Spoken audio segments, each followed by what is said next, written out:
நிகழும் மங்களகரமான குரோதி ஆண்டு ஜூன் மாதம் 15ஆம் தேதி சனிக்கிழமை அன்று உத்திரம் நட்சத்திரத்தில் நவமி திதியில் வரியான் நாமயோகத்தில் பாலவம் கரணத்தினில் மகத்தான ஆனி மாதம் பிறக்கிறது.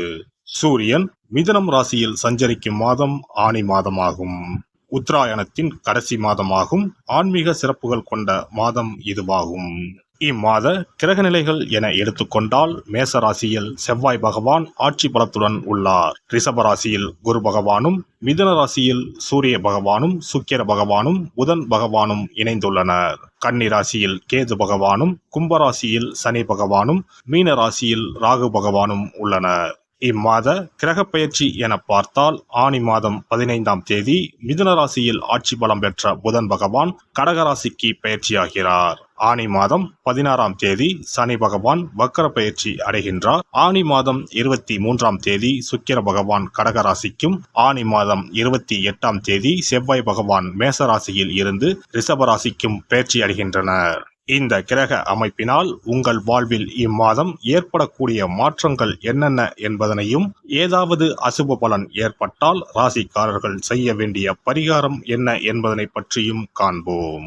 தனது நேர்மையான குணத்தால் அனைவரையும் கவர்ந்திழுக்கும் தனுசு ராசி அன்பர்களே, இந்த மாதம் பணவரத்து அதிகரிக்கும். எடுத்த காரியத்தை செய்து முடிக்க இருந்த தடை தாமதங்கள் நீங்கும். கொடுத்த வாக்கை காப்பாற்ற மிகவும் பாடுபட வேண்டியிருக்கும். எனவே யாருக்கும் எந்த வாக்குறுதியும் அளிக்காமல் இருப்பது நல்லது. அடுத்தவருக்கு செய்யும் உதவிகள் சில நேரத்தில் உங்களுக்கு எதிராகவே மாறலாம். கவனமாக செயல்படுவது நல்லது.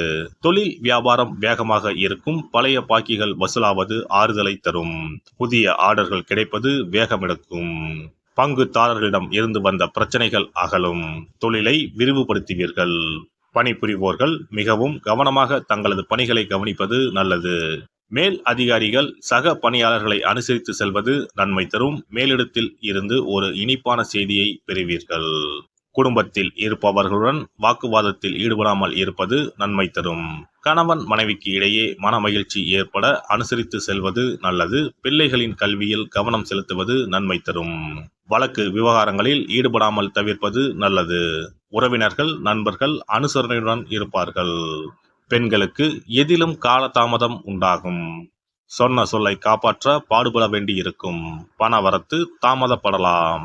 அரசியல்வாதிகளை பொறுத்தவரை பெயரும் புகழும் அதிகரிக்கும். கட்சி மேலிடத்தால் பாராட்டப்படுவீர்கள். தொண்டர்களின் ஆதரவு உங்களை உற்சாகப்படுத்தும். கட்சியில் புதிய பொறுப்புகளையும் பெறுவீர்கள். அவற்றை நேர்த்தியாக செய்து முடிப்பீர்கள். கலைத்துறையினரை பொறுத்தவரை வாய்ப்புகள் குறைவாக இருந்தாலும் பணவரவு சீராகவே இருக்கும். ரசிகர்களின் ஆதரவு அமோகமாக இருக்கும். உங்களின் திறமையினால் புகழை தக்க வைத்துக் கொள்வீர்கள். மாணவர்கள் பாடங்களை படிப்பதில் மெத்தனம் காட்டாமல் இருப்பது நல்லது. நட்சத்திர பலன்கள். மூலம் நட்சத்திரம். இந்த மாதம் நல்ல சிந்தனை ஏற்படும். மனோபலம் அதிகரிக்கும். சாதுரியமான பேச்சால் எளிதாக எதையும் செய்து முடிப்பீர்கள். உங்களின் நற்பெயருக்கு பங்கம் வரலாம். தைரியத்தை மட்டும் எப்போதுமே இழக்கக்கூடாது. போராடம் நட்சத்திரம். இந்த மாதம் சகோதரர்கள் வகையில் பகை வரலாம். அவர்களுக்காக விட்டு கொடுத்து வாழ்தல் நலம். உத்தியோகஸ்தர்களுக்கு மதிப்பு உயரும். போட்டிகளை சமாளிப்பீர்கள். உங்களுக்கு எதிர்பார்க்காத பதவிகள் கிடைக்கும். சக ஊழியர்கள் உங்களுக்காக உழைப்பார்கள். எந்த சவாலையும் தைரியம் மற்றும் தன்னம்பிக்கையுடன் சமாளிப்பீர்கள். உத்திராடம் நட்சத்திரம். இந்த மாதம் எதிரிகளின் தொல்லை அதிகமாக இருக்கும். திட்டமிட்டு எதையும் செய்யுங்கள். எதிலும் கவனமாக செயல்படுங்கள். டெக்னிக்கல் சம்பந்தப்பட்ட துறையில் பணிபுரிபவர்கள் சீரான பலனை காண்பார்கள். இரவு பகல் பாராமல் அதிகமான உழைப்பு தேவைப்படும். வரவு அதிகமாகவே இருக்கும். சிக்கனமாக செலவழிக்கவும். வியாழக்கிழமை அன்று சித்தர்களை வணங்க மன அமைதி உண்டாகும். காரிய வெற்றி ஏற்படும். சிறப்பு தொகுப்பு. கழுத்தை நெரிக்கும் கடன் பிரச்சனையால் கஷ்டப்படுபவர்களுக்கு எளிய பரிகாரங்கள் உள்ளன. ருண ரோக சத்ரு இந்த மூன்றுமே மனிதர்களை வெல்லக்கொள்ளும்.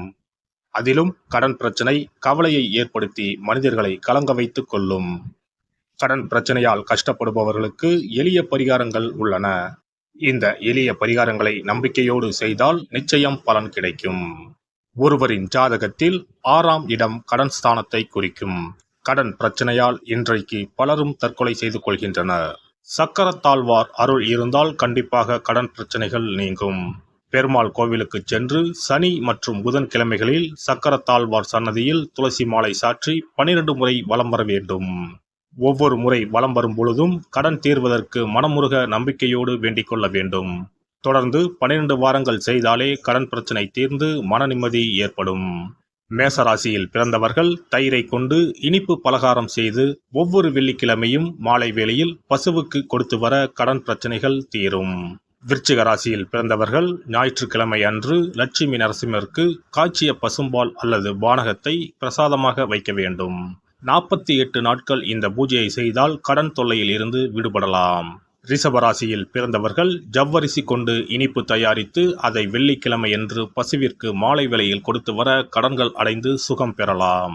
துலாம் ராசிக்காரர்கள் பசும்பாலை சுக்கிர ஓலையில் வில்வ மரத்திற்கு ஊற்றவும். 24 வெள்ளிக்கிழமை செய்திட நிச்சயமாக கடன் தீரும். வெள்ளிக்கிழமையில் அரச மரத்தடி விநாயகருக்கு அகலில் 11 தீபமும் 11 முறை வலம் வந்தும் வழிபட்டால் கடன் தீரும். மிதுன ராசிக்காரர்கள் தினசரி சிறிது தயிர் சேர்த்து குளித்து வரவும். கடன்கள் நீங்கும்.